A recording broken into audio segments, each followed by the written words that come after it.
Hello, എല്ലാവർക്കും നമസ്കാരം. Achus happy വീട്ടിലേക്ക് എല്ലാവർക്കും സ്വാഗതം. ഞങ്ങളിന്ന് അമ്പലത്തിലൊന്ന് പോവുകയാണ്. നാട്ടിൽ തന്നെ അമ്പലത്തിൽ അഖണ്ഡനാമയജ്ഞമാണ്. അപ്പോൾ അങ്ങോട്ട് പോവുകയാണ്. ഞാനും അച്ചുവാണ്.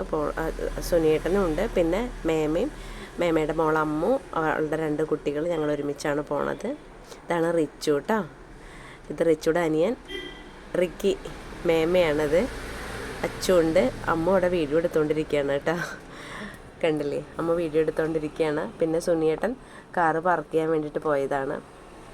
ഭാരതപ്പുഴയുടെ തീരത്തിനുള്ളൊരു അമ്പലമാണ് കേട്ടോ. രാത്രിയാണ് ഞങ്ങൾ പോയിരിക്കുന്നത്. ദീപാരാധനയുടെ സമയമാണ്.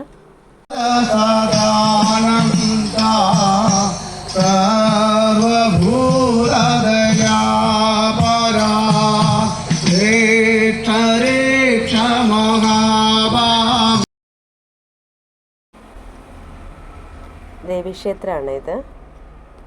ഇവിടെ ധാരാളം ആളുകളൊന്ന് വന്നിട്ടുണ്ട് അഖണ്ഡനാമയജ്ഞം നടക്കുന്നതിൻ്റെ ഭാഗമായിട്ട്.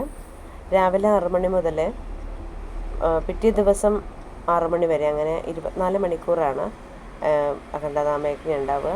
ഒരു പീഠത്തിന് ചുറ്റും അവിടെ ഒരു സ്വാമി ഉണ്ടായിരിക്കും പീഠത്തിൽ. എന്നിട്ട് അതിന് ചുറ്റിനും സ്വാമിമാർ ഭൂതനാഥ സദാനന്ദ സർവഭൂതദയാപര ലക്ഷ മഹാബാഹു ശാസ്ത്രീതുഭ്യം നമോ നമ എന്നുള്ള മന്ത്രത്തോടു കൂടി ചുവട് വയ്ക്കുന്നതാണ്. ഇതാദ്യം പതുക്കെ തുടങ്ങിയിട്ട് പിന്നീട് അത് സ്പീഡ് കൂടി അവസാനം നല്ല സ്പീഡിലെത്തി പിന്നീട് അത് അങ്ങനെയാണ് ഒരു റൗണ്ട് അവസാനിക്കുക. ഇങ്ങനെ ഓരോരുത്തരും പാടാനും ഒക്കെ അങ്ങനെ കുറച്ച് സമയം കഴിഞ്ഞ് ആളുകൾ മാറിയിരിക്കും. പിന്നെ വേറെ ആളുകൾ വരും, പാടും. പിന്നെ അതുപോലെ തന്നെ സ്വാമിമാർ അവർക്ക് എത്രയാണോ കളിക്കുന്നത് അത്ര വരെ കളിച്ചിട്ട് അവർ മാറി നിൽക്കും. അങ്ങനെയാണ്.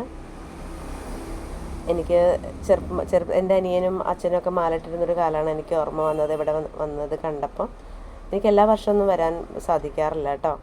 അപ്പോൾ ഇപ്രാവശ്യം എന്തായാലും സാധിച്ചു. എനിക്ക് ഇതിങ്ങനെ കണ്ടപ്പോഴേ എനിക്ക് എൻ്റെ അനിയനും അച്ഛനൊക്കെ മാലയിട്ടിരുന്ന് ഞങ്ങൾ പോയിരുന്നൊരു കാലമൊക്കെയാണ് ഓർമ്മ വന്നത്. ഒരു 5ാം ക്ലാസ് പഠിക്കുമ്പോഴാണ് ഞാൻ ആദ്യമായിട്ട് ഇത് കാണുന്നത് കേട്ടോ. അങ്ങനെ അഖണ്ഡനാമത്തിൽ പങ്കെടുക്കുന്ന ഇങ്ങനെ കാണുന്ന സ്വാമിമാരിങ്ങനെ കളിക്കുന്നതൊക്കെ ഞാൻ ആദ്യമായിട്ട് ആ സമയത്താണ് കാണുന്നത്. അപ്പോൾ അതൊക്കെ ഞാൻ ഇത് കണ്ടപ്പോൾ ഇങ്ങനെ ഓർത്തു. ഞങ്ങൾ അമ്പലത്തിൽ കയറി തൊഴുത് കഴിഞ്ഞിട്ട് പിന്നെ കുറച്ച് നേരം ഇത് കണ്ടു നിന്നു. പിന്നെ കുട്ടികൾക്കൊക്കെ അച്ചുവിനും റിച്ചുവിനും ഒക്കെ ഓരോ മോതിരമൊക്കെ വാങ്ങി. എനിക്ക് കുറച്ച് സമയം ഞങ്ങൾ നിന്നുള്ളൂ കേട്ടോ. പിന്നെ കുട്ടികളിങ്ങനെ മഞ്ഞത്തൊക്കെ നിൽക്കുന്നുണ്ടേ ഞങ്ങൾ വേഗം തിരിച്ച് പോകാമെന്നുള്ളൊരു പ്ലാനൊക്കെ ആയപ്പോൾ കുറച്ച് സമയം നിന്നു. അത്യാവശ്യം ആളുകൾ വന്നിട്ടുണ്ട്. നേരം പുലർന്നവരെയൊക്കെ ആളുകൾ ഉണ്ടാവും. ഇപ്പം ഇത്തിരി സ്പീഡ് കൂടിയിട്ടുണ്ട്.